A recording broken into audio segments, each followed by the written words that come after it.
कहीं कैसे हैं आप सब? बेटों की परवरिश कैसे करें? ये तो हम सभी जानते हैं कि बच्चों की अच्छी तरह से परवरिश करना कितना मुश्किल काम है। हम सभी चाहते हैं कि हमारे बच्चों को अच्छे संस्कार मिल सकें। एक ज़माना था जब घर में बेटा पैदा होते थे तो खुशियाँ मनाई जाती थी, वहीं बेटी का जन्म होता था तो मातम सा छा जाता था। हालांकि अभी हालात थोड़े बदल गए हैं। अब ऐसे घर परिवार बहुत कम रह गए हैं। आप में भी कुछ लोग होंगे जो गर्व से कहेंगे कि हमारे यहाँ बेटी होती हैं तो हम खुशियाँ मनाते हैं। चलिए मान लिया, लेकिन उसके बाद का क्या? मतलब क्या आप अपनी बेटियों को भी वो सारे अधिकार देते हैं जो बेटों को देते हैं? देखिए, इस बात में कोई शक नहीं है कि आज का समाज एक पुरुष प्रधान समाज है। यहाँ आज भी महिलाओं के साथ कई प्रकार के भेदभाव किए जाते हैं। पुरुषों को कई मामले में प्राथमिकता मिलती है। पुरुष प्रधान सोच के पीछे कहीं न कहीं उनकी परवरिश जिम्मेदार होती है। यदि हम अपने समाज को महिलाओं के लिए सुधार लाना चाहते हैं तो इसकी शुरुआत हमें अपने घर से ही करनी होगी। हमें अपने बेटों की परवरिश और संस्कार पर ज़्यादा ध्यान देना होगा। उनके दिमाग में महिला और पुरुष के भेदभाव का कचरा न डाल। वहीं बात अगर टीनेजर्स की जाए तो यहाँ मुश्किल थोड़ी और बढ़ जाती है। ऐसे में मैं आपको बताने जा रही हूँ कुछ ऐसी ज़रूरी आदतें जो आपको अपने बेटों को ज़रूर सिखानी चाहिए। सबसे ज़रूरी बात कि किचन का काम केवल लड़कियों के लिए नहीं, यह लड़कों के लिए भी सीखना उतना ही ज़रूरी है।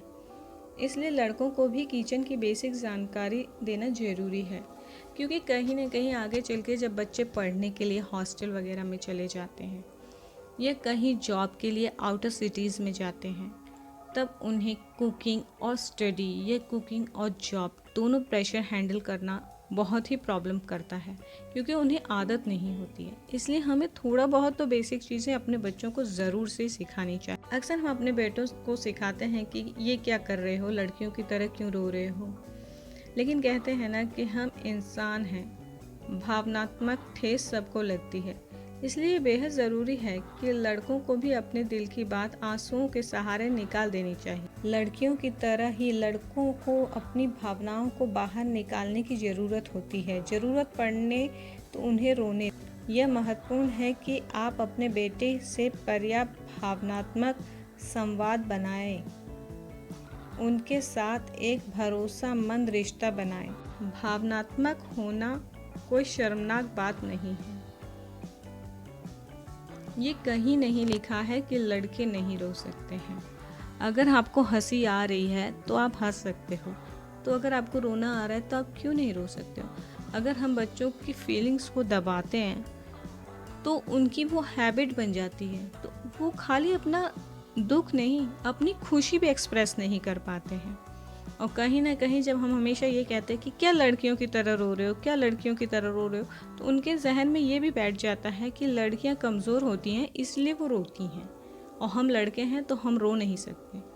लेकिन ये गलत सोच है। उन चीज़ों का कभी मजाक न उड़ाएं जो चीज़ें वो आपसे बताते हैं। इसमें उनके विचार, सपने, भावनाएं और चाहत शामिल होती है। अगर आपका बेटा देखता है कि आप उनकी आलोचना करते हैं या मजाक उड़ाते हैं तो वह आप पे भरोसा करना बंद कर सकता है। बच्चों के साथ हमेशा सिर्फ क्वालिटी टाइम ही नहीं, क्वांटिटी टाइम भी स्पेंड करना चाहिए। अक्सर जब बच्चे बड़े होने लगते हैं तो उनके ऐसे बहुत से क्वेश्चन होते हैं जो वो पूछना चाहते हैं। अगर हम उस वक्त अवेलेबल नहीं होते हैं तो वो अपने फ्रेंड सर्कल से या नेट पे या कुछ भी अटांग पटांग सीखते हैं और उसी को सच मान लेते हैं। अगर हम खुद प्रेजेंट हैं तो हम उन्हें सही रास्ता दिखा सकते हैं, उन्हें सही तरीका बता सकते हैं।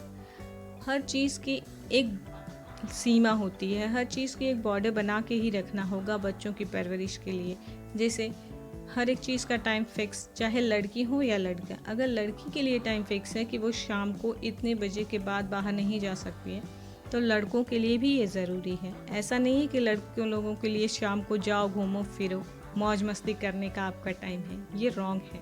इससे वो गलत संगत में पड़ सकते हैं, नशे की आदत लग सकती है और उससे लाइफ ख़राब हो सकती है। जवान हो रहे बेटों को शारीरिक हिंसा से दूरी रखने के लिए भी एहतियात बरतना सिखाएं। उन्हें बताएं कि आखिर क्यों विनम्र भाव होना कितना ज़रूरी है। उम्र के इस पड़ाव पे बेटों को महिलाओं का सम्मान करना सिखाएं। उन्हें बताएं कि कैसे वो महिलाओं के लिए आदर के लिए सूचक शब्दों का इस्तेमाल करें।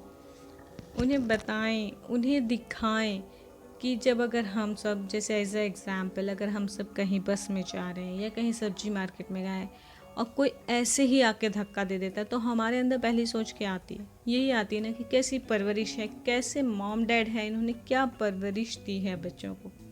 तो उन्हें दिखाएं कि बेटा ये गलत है, चाहे आपकी मॉम के साथ हो या आपकी सिस्टर के साथ हो, लेकिन अगर आप किसी और के साथ भी ये करते हो तो भी गलत है। जो चीज़ गलत है वो गलत है और उसे नहीं करनी है, नहीं ही करनी है। बढ़ती उम्र के साथ उन्हें अपनी जिम्मेदारियों का भी एहसास कराएं। उन्हें बताएं कि उनकी खुद के प्रति साथ साथ फैमिली के प्रति भी कई जिम्मेदारियां हैं।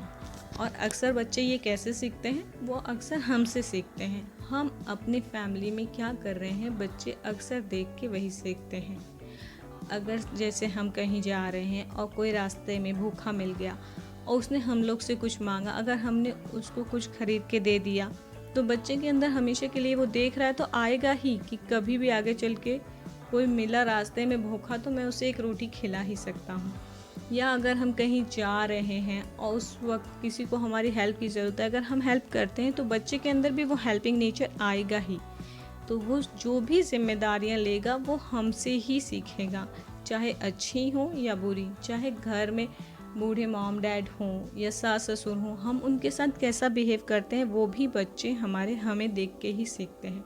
हमारा एक्शन ही उन्हें के परवरिश का रिफ्लेक्शन होता है। किसी किस्म का प्रतिबंध लगाए जाने पर बेटे नेगेटिव रिएक्शन देते हैं, इसलिए उन्हें समझाने के लिए राज़ी करना होगा कि अभी वो चीज़ें क्यों नहीं कर सकते हैं। अपने बेटों को भी ये सिखाना महत्वपूर्ण है कि अगर वह अधिक स्पेस या अधिकार की मांग कर रहे हैं तो उसके लिए उन्हें जिम्मेदारियों को स्वीकार करना होगा।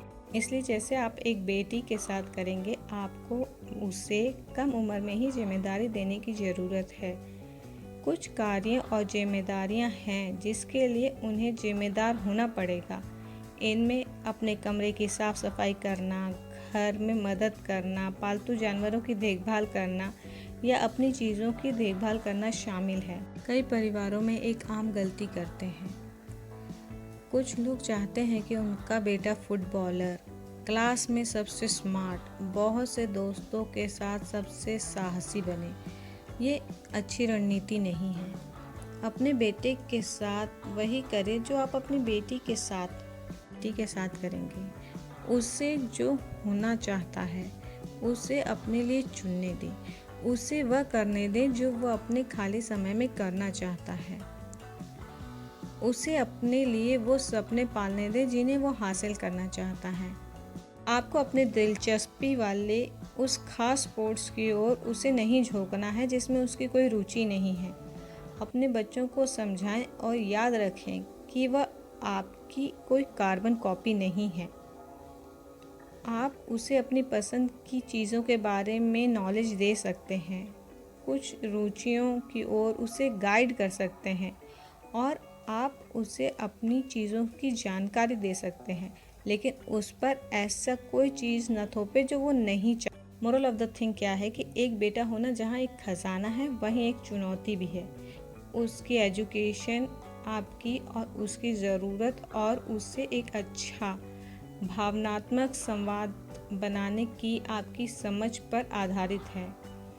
यह उसे हमेशा आप पर भरोसे रखने में मदद करेगा। वह कौन है और वह रोज़मर्रा के आधार पर क्या पसंद करता है, उसका सम्मान करें। आप उसके सामने एक अच्छा उदाहरण पेश करें। वह स्वतंत्र होने और अपने सपनों के लिए लड़ने के लिए पर्याप्त मैच्योर होने पर जिसका अनुसरण कर सकता है, उसे पता है। हर दिन उसके संघर्ष में साथ देने के लिए आप उसके साथ होंगे। आज के लिए बस इतना ही। अगर आपने मेरे चैनल को सब्सक्राइब नहीं किया है अभी तक, तो प्लीज़ सब्सक्राइब कर लीजिए, और अगर सब्सक्राइब कर दिया है तो आपका धन्यवाद।